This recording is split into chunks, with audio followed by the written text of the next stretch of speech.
Hello, welcome to another episode of the Waffle Press TV Hangouts. I'm your host, Diego Crespo, and I'm a floating head again. I'm just going to roll with it. And with me is my lovely co host, Emily Sophia. How are you doing today? I'm doing pretty well. As I just told you, we're in the midst of a bit of an apocalyptic thunderstorm, thunder and lightning up here in Washington. So, having a real fine time. Get to hunker down and talk about some TV. Yes, and we have lots to talk about today. We've got 5 topics. Emily's going to mention 2 season finales that she wants to recap and review, or not fully recap because of Yes. spoilery reasons, but she's going to give her thoughts on them, and then I'm going to give my thoughts on the Supergirl finale. And then we're going to move on to our regularly scheduled programming, The Last Man on Earth, and Agents of S.H.I.E.L.D. 2 pretty big episodes this week of those. So, Yes. Emily, what do you got for us? So, first and foremost, I would like to briefly mention in passing the Better Call Saul Season 2 finale. And just note how much I am in love with the show and encourage any of you guys who have been on the fringe or who have been Breaking Bad fans in the past.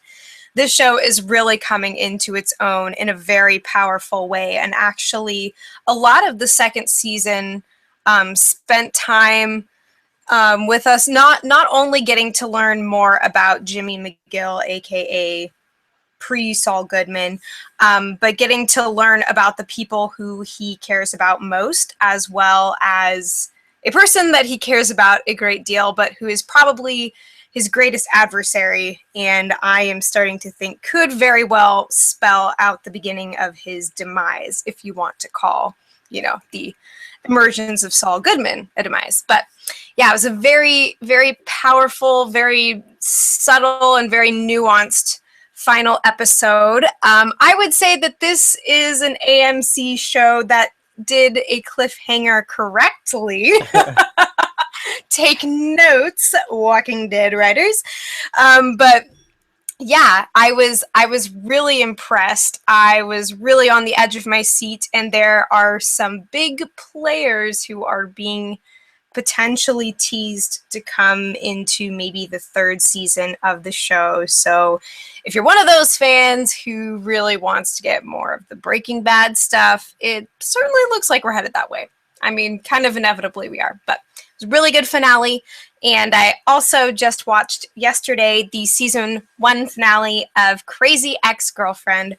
Once again, I implore you to check out this show for everything that it is worth.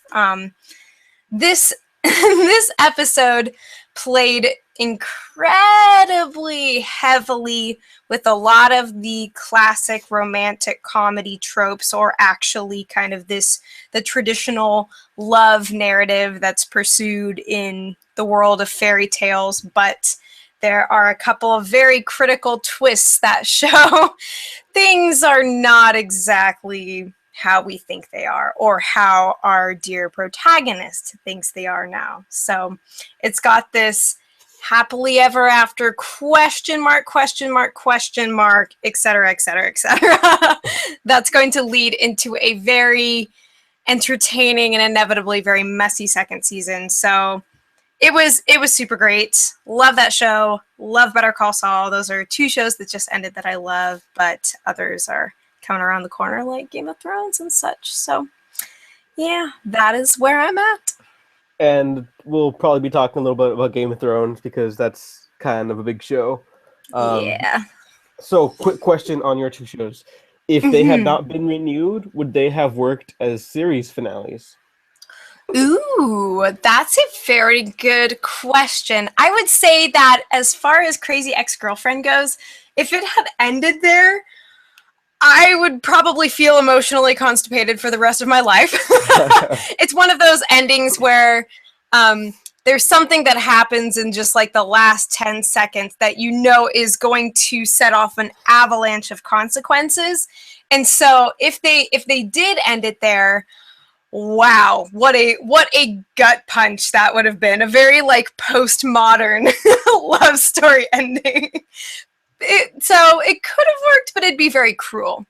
As for Better Call Saul, the very serialized nature of the show makes it such that, like, this episode, it wasn't necessarily hugely climactic. It seems sort of like the next logical piece, and again, like a leaping off point. So would it stand on its own?